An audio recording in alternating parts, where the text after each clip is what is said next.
Assalamualaikum warahmatullahi wabarakatuh. Kenalkan, nama saya Dimas Yuda Pratama dari kelas 11 IPA 2. Jadi di sini saya akan menjelaskan tentang sistem pernafasan pada manusia. Jadi pernafasan atau bisa disebut dengan respirasi yang dapat didefinisikan sebagai sebuah proses pengambilan oksigen dan pelepasan karbohidrat dan penggunaan energi yang ada di dalam tubuh.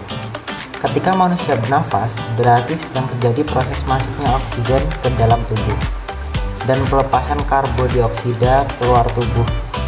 Pertukaran antara oksigen dan karbodioksida tersebut terjadi di dalam darah manusia.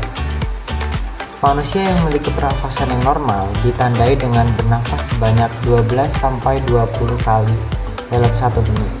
Fungsi sistem pernafasan pada manusia: yang pertama, menghirup dan menghembuskan udara atau bernafas.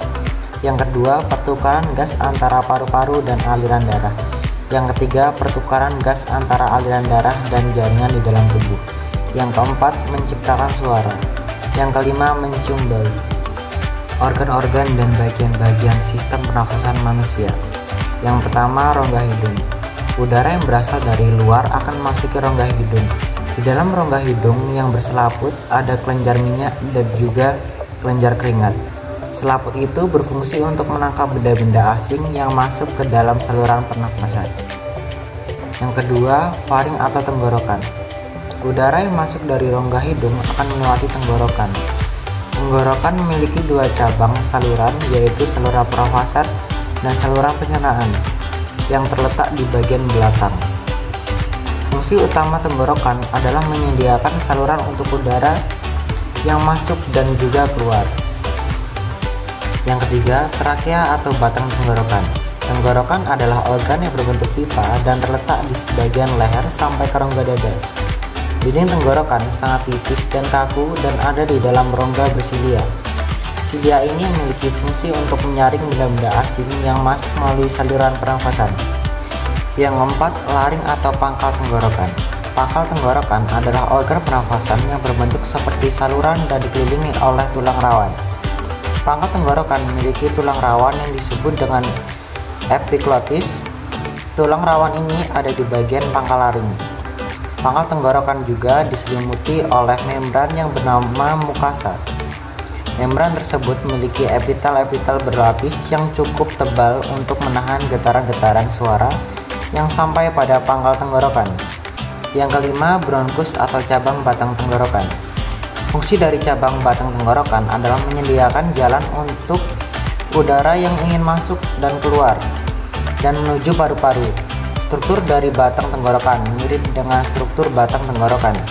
Yang membedakan hanya tulang rawan di bagian batang tenggorokan memiliki bentuk yang tidak teratur. Yang keenam, pulmo atau paru-paru. Paru-paru berada di dalam rongga dada bagian atas. Di samping paru-paru ada tulang rusuk dan di bawahnya ada diafragma. Paru-paru terbagi menjadi 2 bagian, yaitu bagian kanan dan kiri. Paru-paru bagian kanan terdiri dari 3 lobus, sedangkan paru-paru kiri memiliki 2 lobus saja. Paru-paru diselimuti oleh selaput yang tipis. Proses pernapasan pada manusia. Manusia memiliki 2 mekanisme pernapasan. Ada pernapasan dada dan juga pernapasan perut. Lalu bagaimana perbedaan keduanya? Berikut adalah penjelasan mekanisme pernapasan manusia. Yang pertama, pernapasan dada. Ketika kita bernafas menggunakan dada, otot yang berperan adalah otot-otot di sekitar tulang rusuk. Otot-otot ini dibagi menjadi 2, yaitu otot tulang rusuk luar dan tulang rusuk dalam.